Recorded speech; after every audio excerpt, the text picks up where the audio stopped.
യുദ്ധം മുറുകുകയാണ്. നിങ്ങൾ പ്രാർത്ഥന കൂട്ടണം. നിങ്ങൾ വേറെ ശരിയായ അർത്ഥത്തിൽ എടുക്കാം, ഞാൻ പറയുന്നത് വേറെ ഒരർത്ഥത്തിൽ എടുക്കരുത്. അതായത് ഈ ധ്യാന കേന്ദ്രത്തിന് വളരെ യുണീക്കായ ഒരു ശുശ്രൂഷയാണ് ഉള്ളത്. എന്ന് പറഞ്ഞാൽ എന്താ, ഇതൊരു സാധാരണ ധ്യാനം നടത്തുന്ന സ്ഥലമല്ല. ഇവിടെ നടക്കുന്ന ശുശ്രൂഷ എന്താണ്? ദൈവവചന പഠനം. അതായത് ബൈബിളിൻ്റെ പൊരുളുകൾ മനുഷ്യന് മനസ്സിലായി കിട്ടുന്നത് സാത്താൻ അസഹനീയമായ കാര്യം. നിങ്ങൾക്കറിയാമല്ലോ, ഞാൻ ബൈബിളിൻ്റെ ഒരു എപ്പിസോഡ് റെക്കോർഡ് ചെയ്യാൻ ഞാൻ അനുഭവിക്കുന്ന സ്ട്രഗിൾ എനിക്കറിയാം. എന്ന് വെച്ചാൽ അത് ദൈവത്തിൻ്റെ ഒരു കൃപ കൊണ്ട് മാത്രമാണ് മുടങ്ങാതെ നടന്നു പോകുന്നത്. പ്രത്യേകിച്ച് ബൈബിളിനെ ഏത് ആ സമയത്ത് 1 കൊല്ലം ഞാൻ അനുഭവിച്ചാണത്.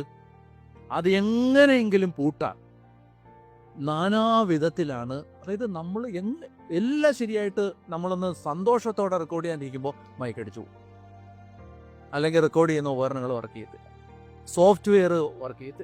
എത്ര ദിവസം നമ്മൾ ഇതുപോലെയുള്ള സമാനമായ അനുഭവം. ഞാൻ പറഞ്ഞു വരുന്നത് പിശാചിനെ ഗ്ലോറിഫൈ ചെയ്യാനല്ല, അവന് ഒരു വിലയില്ല. പക്ഷേ ഇത് ഫൈറ്റാണ്. നമുക്ക് സാത്താൻ്റെ ലോകത്തോട് യുദ്ധം ചെയ്യാതെ ദൈവജനത്തെ വളർത്താൻ പറ്റില്ല. 2 കാര്യങ്ങൾ നിങ്ങൾ പ്രാർത്ഥിക്കുക. ഒന്ന്, പ്രത്യേകിച്ച് നിങ്ങൾക്കറിയാമല്ലോ, വെളിപാട് പുസ്തകം നിങ്ങൾ പഠിക്കുമ്പോൾ നിങ്ങൾക്കറിയാം, വെളിപാട് പുസ്തകം നന്നായിട്ട് പഠിച്ചാൽ നമ്മുടെ വിശ്വാസം ഒരു 10 ഇരട്ടിയാവും. എന്താണെന്നറിയാമോ? നമുക്ക് മനസ്സിലാവും കർത്താവാണ് കൺട്രോൾ. ഏത് മൃഗം ഏത് കടലിൽ നിന്ന് കയറി വന്നാലും കർത്താവാണ് കൺട്രോൾ. 7ാം കാഹളം മുഴങ്ങിക്കഴിഞ്ഞാൽ ദൈവത്തിൻ്റെ രാജ്യം സ്വർഗീയ ജെറുസലേം അണിഞ്ഞൊരുങ്ങിയ മണവാട്ടിയെ പോലെ ഇറങ്ങി വരും. 7th trumpet. ഇതൊന്നും കെട്ടുകഥയല്ലെന്ന് ഓർത്തോണം. 7ാമത്തെ കാഹളം അതോടെ കഴിഞ്ഞുമല്ല. അപ്പോൾ ഇത് മനുഷ്യർക്ക് മനസ്സിലാവുന്ന വിധത്തിൽ പറഞ്ഞു കൊടുക്കാൻ ഈ ആലയം ശ്രമിക്കുമ്പോൾ അതിന് മറ്റൊരിടത്തും ആർക്കും ഉണ്ടാവാത്തതുപോലെ സ്ട്രഗിൾ വരും. നിങ്ങൾക്ക് മനസ്സിലായില്ല? ഒന്നുകിൽ എന്നെ അഭയപ്പെടുത്താൻ നോക്കും, അല്ലെങ്കിൽ കൂട്ടത്തിൽ നിൽക്കുന്നവരെ അറ്റാക്ക് ചെയ്യും. പറഞ്ഞ ഹല്ലേലൂയ. 2 കാര്യങ്ങൾ നിങ്ങൾ പ്രാർത്ഥിക്കണം. ഒന്ന്, കർത്താവെ 10 ഇരട്ടി അഭിഷേകത്തോടെ ഇത് ചെയ്യാൻ കൃപ ഞങ്ങൾക്ക് കിട്ടാൻ പ്രാർത്ഥിക്കണം. ഒന്ന്. 2ാമത്തെ കാര്യം, ജീവൻ കൊടുക്കാൻ തയ്യാറുള്ള ശുശ്രൂഷകര് എനിക്ക് കിട്ടാൻ പ്രാർത്ഥിക്കണം. മനസ്സിലായോ? എന്ന് പറഞ്ഞാൽ ചുമ്മാ ആരെങ്കിലും കിട്ടിയാൽ പോരാ, ജീവൻ കൊടുക്കണം. നിങ്ങൾക്ക് മനസ്സിലാവുന്നുണ്ടോ? എന്ന് പറഞ്ഞാൽ ജീവൻ കൊടുക്കണമെന്ന് ഞാൻ പറഞ്ഞാൽ അവർക്ക് അവരുടെ വ്യക്തിപരമായ ഒരു നേട്ടത്തിലും താല്പര്യമില്ലാത്ത ശുശ്രൂഷകരുണ്ടെങ്കിലേ കാര്യമുള്ളൂ. ഞാൻ പറയുന്നത് മനസ്സിലാവുന്നുണ്ടോ? അതായത് എനിക്ക് ഒരു നേട്ടവും ഇല്ലെങ്കിലും എൻ്റെ ദൈവത്തിൻ്റെ രാജ്യം ഇവിടെ സ്ഥാപിതമാണ്. ഒത്തിരി പേരൊന്നും വേണ്ട, നിങ്ങൾ പ്രാർത്ഥിച്ചോ. ഒരു 10 എണ്ണത്തെ. ഇപ്പോൾ ഉള്ളവരൊക്കെ നല്ലതാണ്, എനിക്കിത് പോരാ. ഇത് പോരാ. കാരണം എന്താണെന്നറിയാം? ഇനി കൈവിട്ട കളി തുടങ്ങാൻ പോവാ. ഹല്ലേലൂയ. മനസ്സിലായി? എന്ന് പറഞ്ഞാൽ ഇനിയിപ്പോൾ ഇതുവരെ ഉള്ളതുപോലല്ല. ഞാൻ അത്രയും ബോധ്യത്തോടെ ഞാൻ പറയണേ, ഇതുവരെ ഉള്ള പോലല്ല. ഇനിയിപ്പോൾ 2 കൈയും വിട്ടുള്ള കളിയായി. അവിടെ ഒരാൾ പോലും ചഞ്ചലചിത്തരാവാൻ പാടില്ല. കാരണം ഒരു യുദ്ധത്തിൽ നമ്മൾ ഇറങ്ങുമ്പോൾ കൂട്ടം നിൽക്കുന്നവൻ പതറാൻ പാടില്ല. അപ്പോൾ അതുകൊണ്ട് നിങ്ങൾ പ്രാർത്ഥിക്കേണ്ടത് ദൈവ ശുശ്രൂഷകരെല്ലാം കരുത്തരാവാൻ പ്രാർത്ഥിക്കണം. ദൈവം, എനിക്ക് ഒരു സന്തോഷമുള്ളത് ഉള്ളതിനെ ഒന്നും ഇളക്കാൻ പറ്റത്തെ. ഇപ്പം നിലവിൽ കുറച്ചേ ഉള്ളൂ, പക്ഷെ ഉള്ളത് സ്ട്രോങ്ങാ. പറഞ്ഞ ഹല്ലേലൂയ. ദൈവത്തിൻ്റെ മഹത്വം. അത് ഒരുമാതിരി സാധനം എന്ന് കണ്ടാലൊന്നും അനങ്ങത്തില്ല. പക്ഷെ പോരാ, ഒരു 10 പേരെ കൂടെ വേണം. ചുമ്മാ വേണ്ട, വെറുതെ അതും ഇതൊന്നും വേണ്ട. ജീവൻ രക്തസാക്ഷിയാവാൻ തയ്യാറായിരിക്കണം.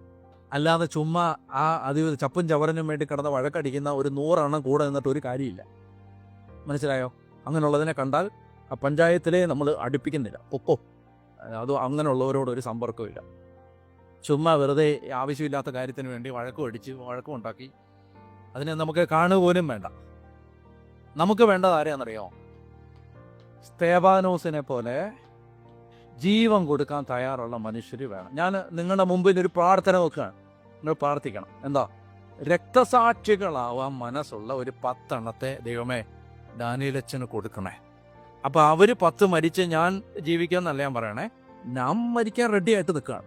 ഇനി ജീവൻ കൊടുക്കണം. അല്ലാതെ അവനവൻ്റെ നേട്ടം പകുതി മനസ്സോടെ ധ്യാനകേന്ദ്രത്തിൽ നിൽക്കരുത്. അതായത് പകുതി മനസ്സ്, പകുതി നിർബന്ധം. അങ്ങനെയുള്ളവർ ഇവിടെ ഈ പഞ്ചായത്തിൽ പോലും നിൽക്കരുത്. അവർ വിട്ടുപോകാനും നിങ്ങൾ പ്രാർത്ഥിക്കണം. നിങ്ങൾ മനസ്സിലായി? ആരെങ്കിലും ഒരാളിങ്ങനെ പകുതി അങ്ങനെ ഒരെണ്ണം പോലും ഈ പരിസരത്ത് ഇവിടെങ്ങോ കഞ്ഞിവളമ്പ പോലും അങ്ങനെയുള്ള ഒരെണ്ണം നിൽക്കാതിരിക്കാനും നിങ്ങൾ പ്രാർത്ഥിക്കണം. നമുക്ക് കുറച്ച് രക്തസാക്ഷികളാവാൻ മനസ്സുള്ള ആളുകളെ പ്രാർത്ഥിക്കുമോ? ഞാൻ കൗണ്ട് ഡൗൺ, ഞാൻ വെയിറ്റ് ചെയ്തിരിക്കുകയാണ്. നിങ്ങളുടെ പ്രാർത്ഥന മുറുകുന്നതനുസരിച്ച് ഞാൻ ഈ ലോകത്തിൻ്റെ ഏതെങ്കിലും കോണിൽ വെച്ച് അങ്ങനെ ചില എസ്തപ്പാനോസുമാരെ കണ്ടുപിടും. അവർ എൻ്റെ കൂടെ വരും. മനസ്സിലായോ? അങ്ങനെ ആ ദൈവശുശ്രൂഷകർ ഇത്രയും കാലവും വന്നിട്ടുള്ളത്. മനസ്സിലായോ? അത് ആത്മാവിൽ ഒരു സ്നേഹം ദൈവം തരും. അതായത് നമുക്കൊരു സ്നേഹം, നമ്മളോടൊരു സ്നേഹം. ആ സ്നേഹത്തിലാണ് ഇത് വർക്ക് ചെയ്യുന്നത്. ഈശോയോട് അവർക്ക് സ്നേഹമുണ്ട്, നമ്മളോടൊരു സ്നേഹം തരും. അതായത് അച്ഛൻ മരിക്കാൻ പറഞ്ഞാൽ മരിക്കണം, അങ്ങനെ ഒരു സ്നേഹം തരും. അങ്ങനെയുള്ള ശുശ്രൂഷകരെ കൊണ്ട് ദൈവരാജ്യം പണിയാൻ പറ്റും. അപ്പോൾ അതുകൊണ്ട് നിങ്ങൾ അതിനുവേണ്ടി ശക്തമായിട്ട് പ്രാർത്ഥിക്കണം. നമുക്ക് ശക്തമായിട്ട് പ്രാർത്ഥിക്കണം. അങ്ങനെയുള്ള ശുശ്രൂഷകർ, ദൈവ ശുശ്രൂഷകർ എല്ലാ ശുശ്രൂഷ കേന്ദ്രങ്ങളിലും ഉണ്ടാവാനും പ്രത്യേകിച്ച് പ്രാർത്ഥിക്കുമോ?